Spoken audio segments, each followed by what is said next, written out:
Hi, happy Friday. I hope you're doing well today, and happy weekend too. We're having our country western dance today, and we're going to have a lot of fun. I'm going to start by reading a book, and this is such a great book. It's called Goodbye Summer, Hello Autumn. And we're right at the beginning right now of autumn and at the end of summer. So this is perfect timing. It says, hello, late summer morning. That's us right now. It's cold in the mornings. It says, hello, trees. Hello. Now that the cool winds have come, we love how our branches sway in the sun.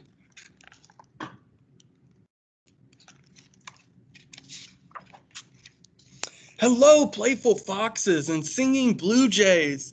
Hello. We are busy looking for food. Some of us are headed south to our winter homes.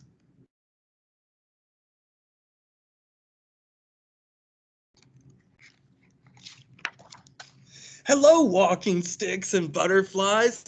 Hello! We're surprised you saw us. We try our best to blend in, and we'll do the same in warmer places.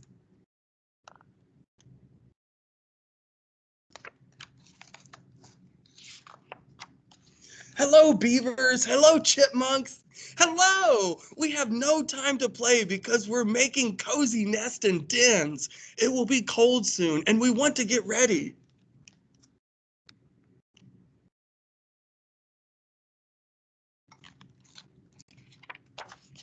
Hello, flowers. Hello. We are leaning into the sun, enjoying the last summer rays. Some of us, like asters and phlox, are late bloomers. We make the end of the season even more colorful.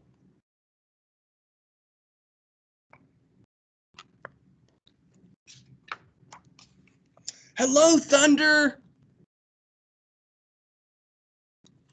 It says, hello. You can hear my low rumble from far away. My clouds loom over the open fields and quiet hills.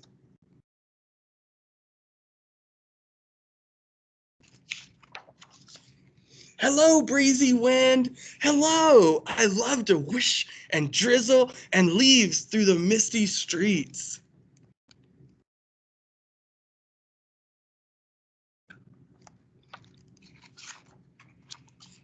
Hello, chill in the air. Hello. It's time to bring out your thick sweaters and scarves.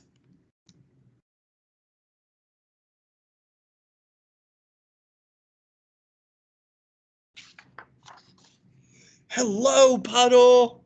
Hello. Now that the wind has come, I often get covered with fallen leaves. And there's the puddle right there. We don't see puddles during the summer, but we do in fall. It says, hello, leaves. Hello, we are changing our colors. Some of us turn red or brown, while others turn gold or yellow. The dogwood leaves turn purple.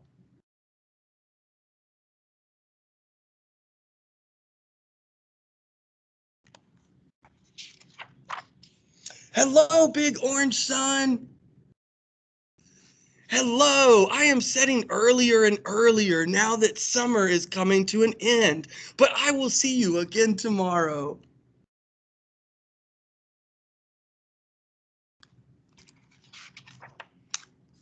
Goodbye, summer.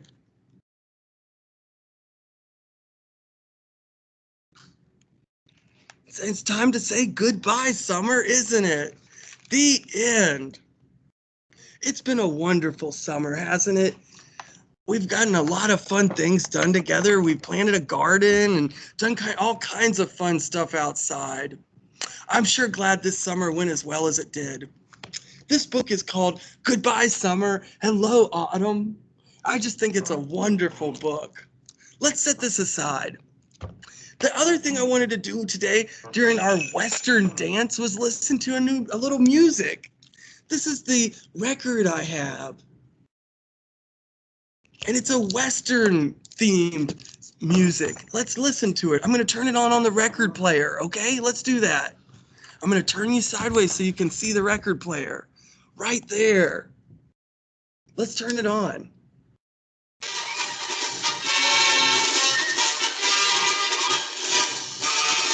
Okay, let's dance together. I'm gonna put on my Western hat. Okay, let's dance. Ready? Okay, we're gonna stretch together. Let's raise our hands. Let's hold that stretch. Doesn't that stretch feel good? Good job. Good job. Ooh, let's bring our hands down and we're gonna stretch again, okay? 1, 2, 3, stretch. Ooh, feel the stretch. Good, good. Dancing can be stretching too. Let's go ahead and stretch our fingers a little bit. Yeah, I like that music. And let's open our fingers up a little bit. Good, good. And let's stretch our neck a little bit. Ooh, that feels good. Yeah, we just want to stretch our neck. Good. Now, if you want to wiggle and shake like me, you can. Let's wiggle. Woo. Yeah, yeah. Good. That's all perfect dancing. If you're dancing at home too, great job. Okay, let's pause the music real fast. I'm gonna change my hat back to the Mr. Reed hat. There we go. This is the hat I use outside when I'm gardening to keep the sun off of me. Let's set that right over there. I've got another book I wanted to look at with you all today. And it's a country western themed book too. It's called The 100-Year Barn. Ooh, it's a good book. I love this book. Let's look at it together. The 100-Year Barn.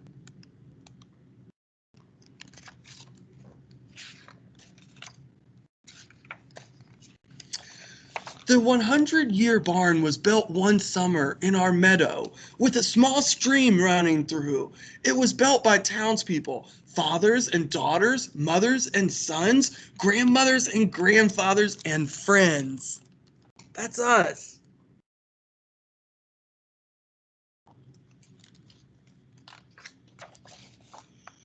I was only 5 years old, and I held my mother's hand and watched. See, Jack, the horses are working hard, said my mother. I watched the horses pull wagons of brush away. The builders cleared the land to lay a foundation of gray stone. Day after day, our friends built wooden frames, leaving spaces for windows that my father would admire when the light fell across his butterscotch floors. Aren't the pictures great?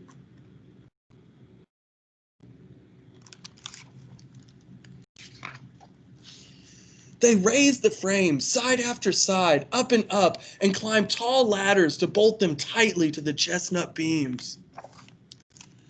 They're building the barn right here. The sun rose hot. The cows, horses, and sheep ate grass under the shade tree and watched too. Sometimes we played by the meadow stream, jumping over it, laughing. One day my friend Martha fell in, which made us laugh more. It wasn't deep, so we all got in the stream and sat down with her.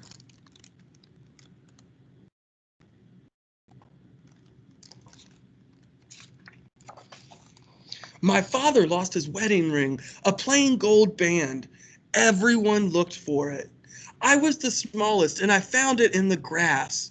I put it in my pocket, but it fell through a hole.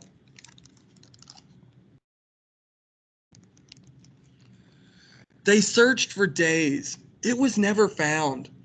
We're still married, my mother said to my father. My father smiled. Now I'm married to the barn too, he said.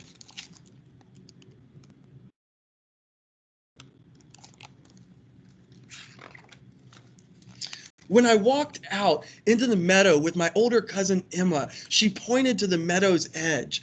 A red fox sat there, half hidden by tall grass. Swallows flew down and then up again, ice blue wings flashing in sunlight. The swallows wait to nest in the barn, said Emma.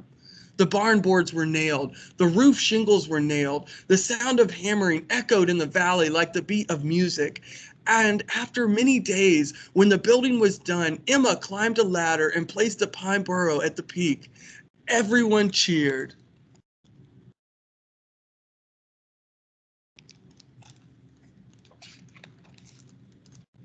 Here's a picture of the barn.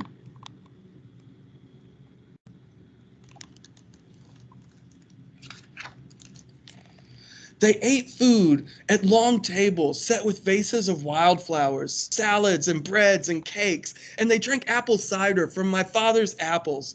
After lunch, I fell asleep under the table. A photographer took a picture of all those who helped build the barn.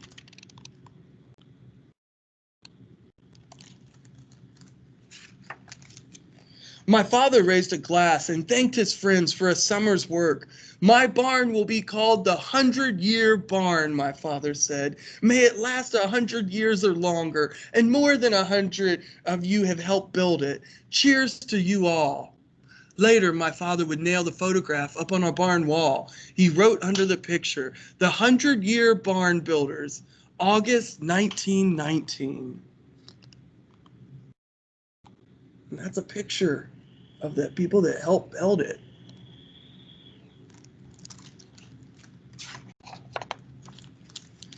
It took a long time to finish the inside of the barn. There was a loft for hay and bins for grain. They built stalls for the horses and a space for the hay cutter and baler. There was a pen for the cows and one for the sheep, so in winter they could be warm.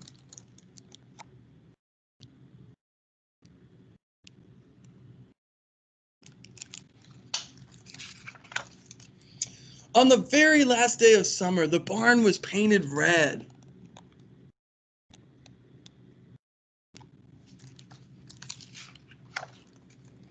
Seasons went by. The cows were milked. I was old enough to help with the milking, morning and evening. The horses pulled the plow and the cutter and the baler, and sometimes I rode on the cutter with my father.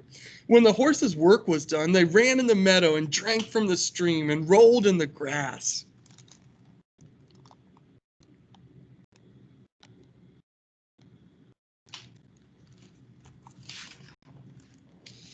Barn lambs were born, and calves with snow-white faces. They followed me in the field, and when I ran, they ran.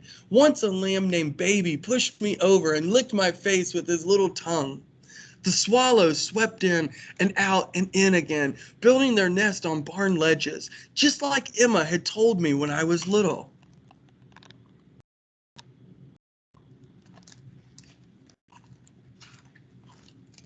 When the cousins came to visit, we slept in the barn in our sleeping bags, reading by lantern light and laughing in the dark. You tell scary stories, Jack, said one cousin. When it began to rain, a possum with a baby on her back sat in the doorway and waited for the rainstorm to end. We watched her until we fell asleep. The barn cat Tilly slept with us. Tilly sometimes caught mice, but when the mice played dead, she got bored. What fun was a mouse like that? She didn't care. She was well fed. She watched us make hay paths and houses in the barn.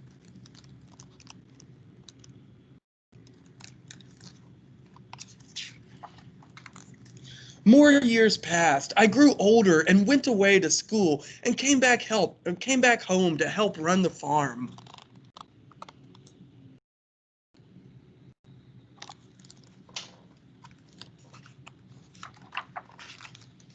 There were weddings in the barn. My cousin Emma was married in a bright yellow dress with flowers in her hair. I married Martha, who had fallen into the stream years before.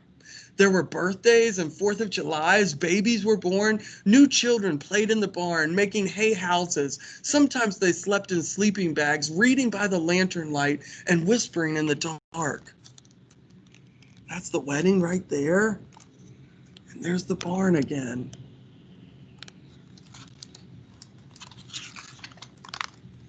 The mice and barn rats watched them, and when the children slept, the mice crept up to eat of cookies and cake. Above them, a barn owl, high in the rafters, watched the children sleep and the scurrying of mice. More time passed. Tilly's kittens and grand kittens played in the hay and slept in the sun. Chickens strutted in and out of the barn like colorful queens pecking at grain. Joe, our hound dog, watched them.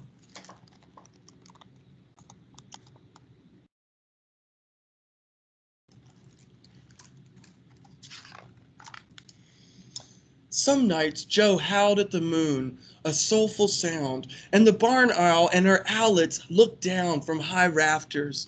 In winter winds, sometimes roof shingles flew away, sometimes tree branches hit the windows and broke the glass, but the sheep and cows and horses were warm in the winter, out of the snow and the wind and the cold.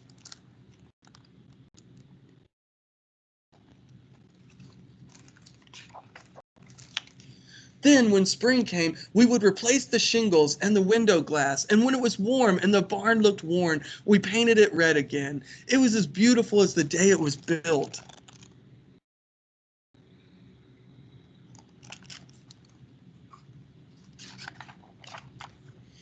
My father called you the 100-year barn, I said one evening, because you will stand for 100 years or more. It was a moonlit night, and I picked up the broom to sweep the floor. Joe walked in with me, sniffing at something lying on the barn floor. "What is that, Joe?" I asked. I looked down and picked up a nest made of sweet grass and the fur of animals. It had fallen from the rafters, and the moonlight shone on something small in the nest, something round, something gold, something I had lost many years ago, my father's wedding ring.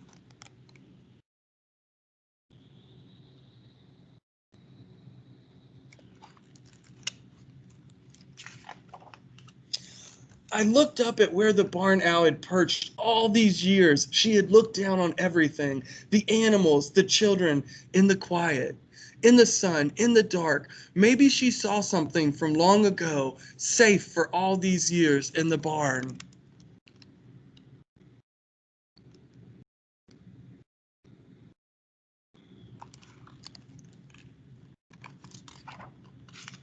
I put the ring on my finger and swept the floor smiling, and before I left the barn to sleep, I hung the wedding ring on a hook beneath my father's photograph of,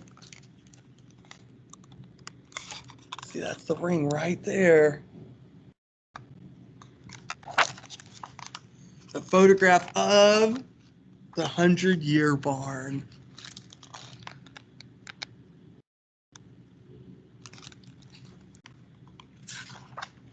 The end. What a charming book.